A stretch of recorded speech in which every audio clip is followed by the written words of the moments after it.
Welcome, everyone. Let's get things started. Welcome to CNBC's At Work Spotlight. I'm your host, Shivani Joshi. In this discussion, we'll discuss how CFOs and finance organizations are navigating these unprecedented times and using them as an opportunity to become more agile and digitally able. We are going to have a great panel and discussion today. We've got two great guests. Joining me now are Robin Cisco. She's the president and CFO at Workday. Workday is a leading provider of enterprise cloud applications for finance and HR, helping customers from medium-sized businesses to more than 60% of the Fortune 50 adapt and thrive in a changing world. Welcome, Robin. Thank you, Shivani. It's great to be here. And then also joining me is Krista Davies. She's Executive Vice President of Global Finance and CFO at Aon. Aon is a leading global professional services firm providing a broad range of risk, retirement, and health solutions with 50,000 colleagues in 120 countries. Krista, nice to see you. Thank you so much for having me, Shivani. And a little bit of insider background here. Krista actually joined the Workday board at the same time that Robin joined that firm about 8 years ago. So they have a nice long working relationship, are friends, and that should make for a really dynamic and interesting discussion. With that, we just want to let our audience know before we start, we want to remind you that we want to hear from you. This is an interactive panel and discussion. You can participate by posting questions in the public chat that's on the right of your screen, and we'll get to as many questions as we can. And let's kick things right off. Robin, I want to start with you. During this pandemic, there's been lots of challenges. What have been the specific challenges that your company has been facing, and how have you dealt with them? Yeah, boy, there have been so many, but maybe I'll just point out two. The first is balance, right? How do you best support your employees and your customers while keeping your business healthy? So that's been one of our biggest challenges. Like a lot of companies, we have introduced a lot of new employee programs to support our employees during this unprecedented time. Things such as an extra cash payment, equipment stipend. We've accelerated HSA funding. We're also looking out for our customers, and we're trying to be flexible where they really need us because they're facing challenges as well. And at the same time, we need to keep our business healthy. So what we've done is we put a process in place to evaluate all of these programs and actually given ourselves a budget of what's okay to spend on both employees as well as customer support so that we can keep our business healthy while we support everybody. And it forced us to make the trade-offs. The really, really difficult trade-offs. And the second challenge that I'll mention is what everybody is facing is how do you manage through a continuously changing world? We're doing much more scenario modeling. Outcomes are far less predictable and have a wider range, and there's a lot more variables out there than we've ever seen before. And what I've found is you have to really have a flexible and agile mindset to get through this.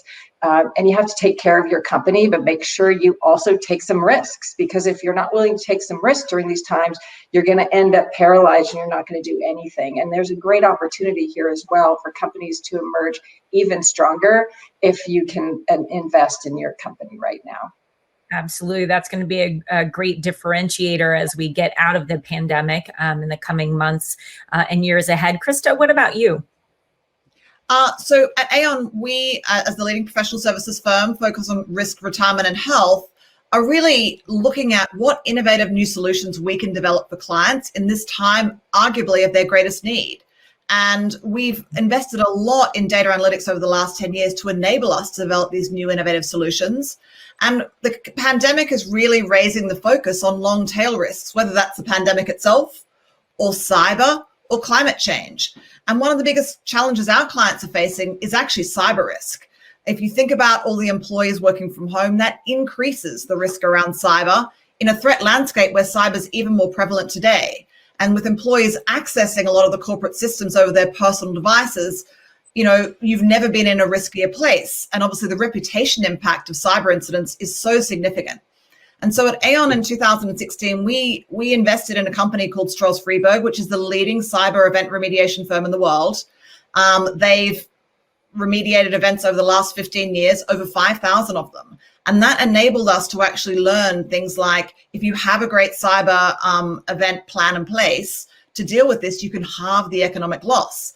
And a CFO is managing, the financials of the company in a time of uncertainty. That's really, really important. And so for us, I think we're very fortunate to be navigating through this with those sorts of resources in-house. That brings me to my next question, Robin. Krista was just talking about people working from home and the security risk that brings up. Many organizations are pivoting to remote work, whether it is permanently or partially. How does this impact your decision making? How is your organization driving fast and informed decisions in this time?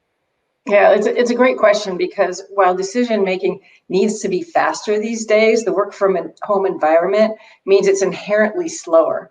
And everything is more formal and pre-scheduled, all the communications, and this is hindering decision making if you don't do anything differently.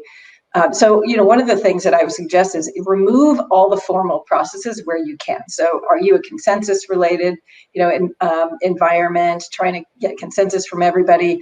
Do you pre-sell your decisions, right? Just get rid of all that if you can. Identify who the decision maker is. Let them go get the information that they need and make the call. Now's the time more than ever to empower your employees and push decisions down as far as you can into the organization. But to allow your employees to make those best decisions, they need access to the data. So access to real-time data is critical to make good decisions during this time. Because everything's changing so fast. So you can't wait a month, right, for better decision. And so, that's something that I think all companies can really do to help drive faster decision making, is figuring out, how do you get the real-time data directly into the hands of the people that are making the decisions to speed up that process. And then once the decision's made, obviously you have to communicate it, wide and broadly. Communication's just been more critical these days than ever. And, you need to allow your employees to march forward by communicating very, very timely with them. Yeah, there's a lot of leadership changes and communication changes that a lot of organizations have been experiencing. Krista, in addition to your own workforce, Aon advises clients on risk. What are you hearing from your clients right now? I think actually this is a topic that Robin already raised. In times of uncertainty, communication and connection with our clients is more important than ever before.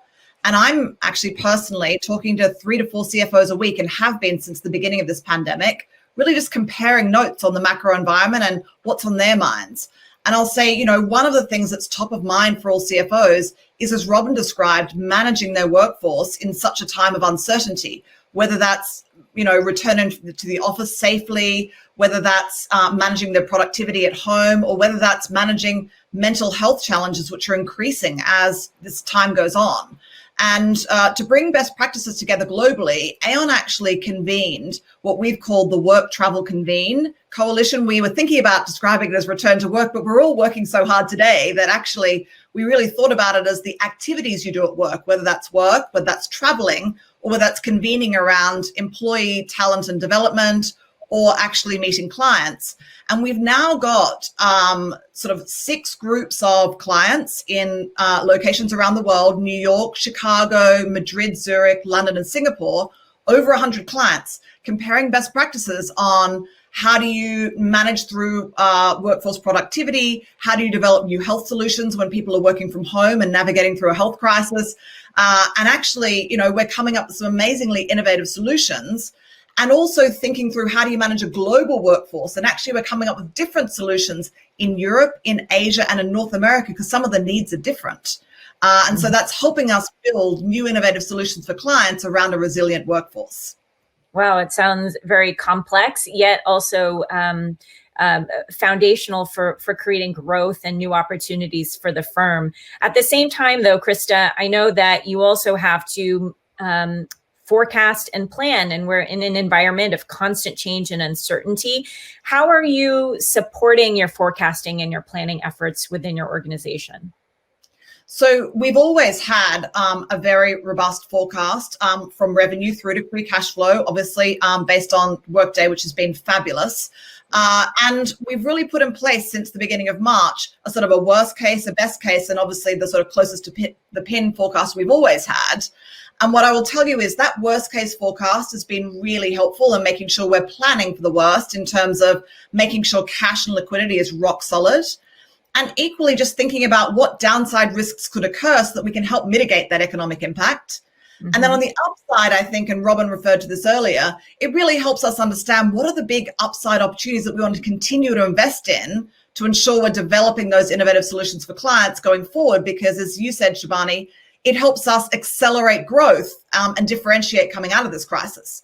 But the thing I would say that's been, one of the muscles we've really, built during this crisis is our cash flow forecasting. We've always had daily cash flow forecasting, but it's become even more robust throughout this crisis across the 120 countries in which we operate. So that's sort of one of those muscles we're going to retain as we navigate through this.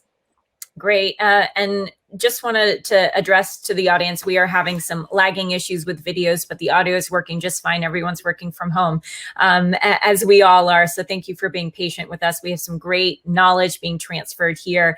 I want to transfer this over now to Robin. What's going on in your organization with forecasting, planning, and the support that you have?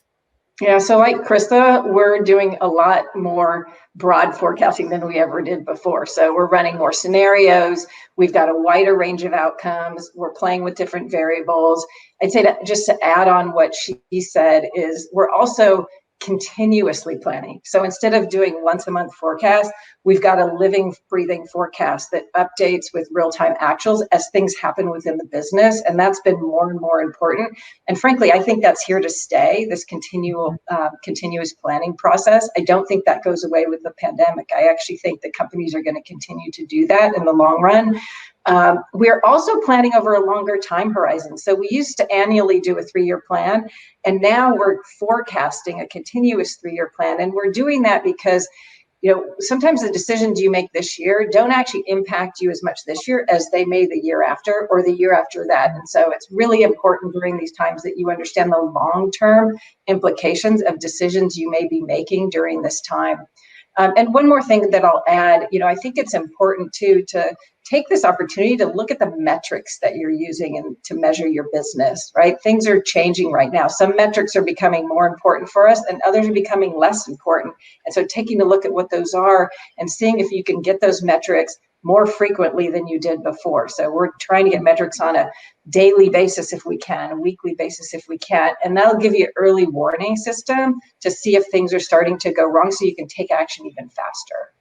I can imagine, Robin, that involves the new use of technology. Technology has taken a front seat role during this pandemic. How valuable has it been to you, and how are you using it differently? Yeah, it's been super valuable. And like Krista, I talk to a lot of CFOs on a daily basis, and the ones that seem to be struggling the most are the ones that are on older legacy systems. And so I think it's been really critical for us to have the technology in place when this hit, where we can actually get real-time actuals. We have the data, we've got the means to push it out into the organization so that we can do these continuous forecasting cycles. We can put the data in the hands of the decision makers really, really quickly. We can run multiple scenarios. And so we would not be where we were without the tools and technology that we were fortunate enough to have in place before. And as I talk to a lot of CFOs who are on older technology, they're really realizing the importance of moving to the cloud faster than maybe they originally thought. And so I think we will see a migration towards these cloud-based real-time tools in the future because of this. Yeah, I've been hearing that a lot from companies. These plans that were 3 to 5 years out have become implemented in year one. So it sounds very consistent with a lot of what the street is doing right now. Robin, when you reflect on, or Krista, what about you? How is technology? I'm going to bring that question to you. How has technology been helpful to you and your organization? I would say very similar to what Robin said, Shivani. Aon's been investing in technology and really a digital transformation over the last 5 years, and we're very fortunate to have been in that position. We moved our data centers, our platforms, and our applications to the cloud, including obviously all of our HR and finance systems on Workday.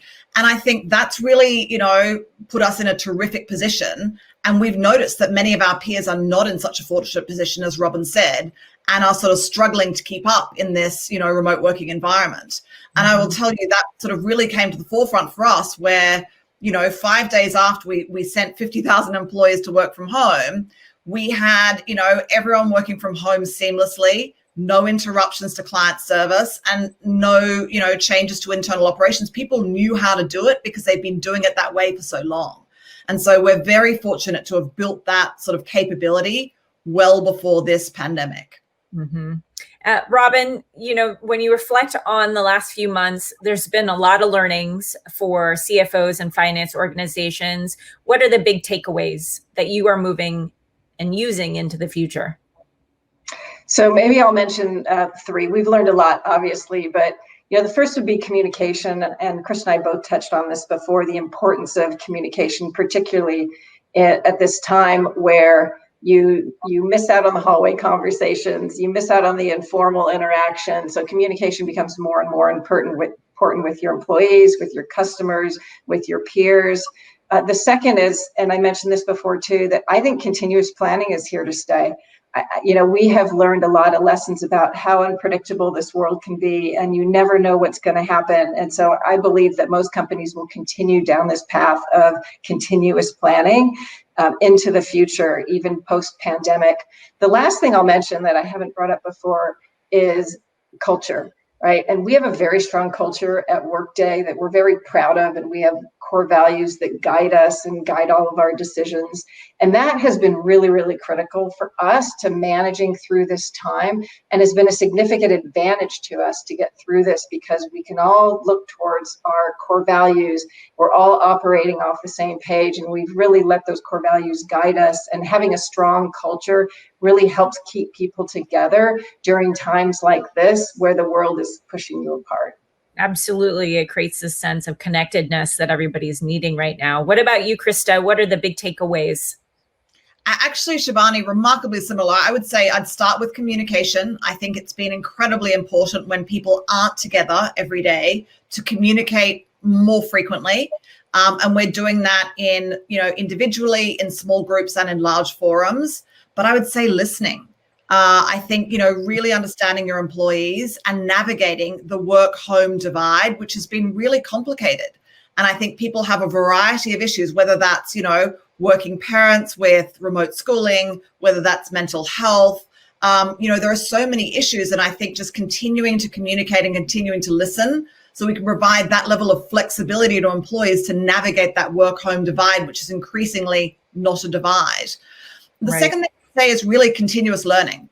And I would say in a very uncertain environment, I personally have spent a lot of time reaching out to other CFOs and other leaders to really learn.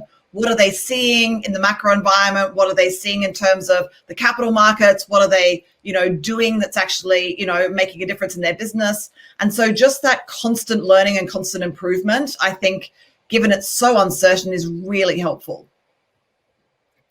Robin, what about you? Are you doing any conferring with other CFO peers in this space? If so, what have you been doing?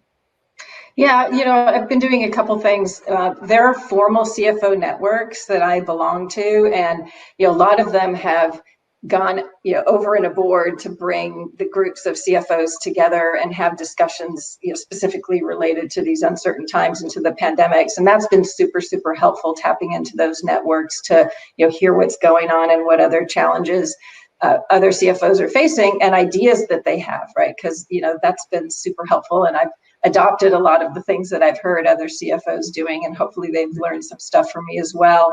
And then, like Krista, I have an informal network of CFOs, a lot of them technology, a lot of them in the Bay Area where we're headquartered, which is really helpful to have a network of CFOs that are in your space as well, where you can talk about really specific issues in a high trust environment, one-on-one, where you can really, share ideas that, maybe wouldn't be appropriate to share in a group setting. Krista, I want to ask you, your merger announcement with Willis Towers Watson was right before the pandemic took full force. Any reflections on how that impacts the combination? I mean, one of the interesting things is we're obviously in the risk business. And as I mentioned earlier, the pandemic has actually increased the discussion in boardrooms and with CEOs around long tail risks. The pandemic, obviously, but cyber, climate change, a number of things. And so we would say that actually risk is a more important item today. And therefore, the upside in terms of the combination is even higher than when we announced it on March 9th. And I think, we've been absolutely thrilled being able to get to know our Willis Towers Watson colleagues, even in a remote environment, because you can actually connect. And we've been doing a lot of that, which has been terrific. But we would say that actually, weirdly, the pandemic has increased the potential opportunity with clients. That's interesting, Robin, because you were talking about investing in opportunities, investing in technology, and just investing for the future. How do you think about that in an environment where there's also cost cutting going on? Yeah, I mean, it's a balance, right? It is a balance, and not every company will have the opportunity to invest during these times, because some have been really, really hard hit and are just struggling to get by and preserve cash. But for those companies that can find a way to invest, I think it's actually the best time to invest if you can, because we're a little bit on a pause. So we've paused hiring, one of the actions that we've taken, and it's allowed us to look inside of our organization and say, what are the things that we're maybe not doing as well as we would like? What are the things that we think we need to stop doing so that we can invest in other things? And so we're making the tough decisions and trade-offs, which sometimes that means killing something that you've been working on for a long time, but you don't see the future opportunity for it. And so taking this opportunity to really, really look at your investments and look at them through a lens of what are the ones that are going to be big revenue generators for us going forward and important for our future, and then shifting resources around to make those important investments and come out stronger. Being nimble, being agile, and not being anchored to longstanding projects, it sounds like, is an important tactic. Absolutely. As we wrap things up, I want to ask both of you very quickly, Krista, how has it been to work in a finance organization, being remotely, being separated from your team? What has it been like for you? I mean, Shibani, we have been surprised at the level of productivity, really surprised. So for Q1 and Q2, we actually closed on a complete remote close a week ahead of our normal time period. And one of the things that we're really, trying to do is learn all the lessons of the efficiency we've gained in working remotely and build that into our processes going forward. I think the Workday platforms helped us do that for sure, but the remote working's really improved efficiency for us and productivity in the finance organization. This is unfortunately going to be the last question. Thank you both of you, Robin and Krista. Thank you both for your time today. Thanks to everyone for joining us. And don't forget to visit Workday's page where they share resources for CFOs by clicking on the sponsor tab at the top of the screen. There you can also connect with Workday in their chat. And to get to the next panel, continue back to the main stage tab. I'm Shibani Joshi. Thank you everyone for joining us, and have a terrific day.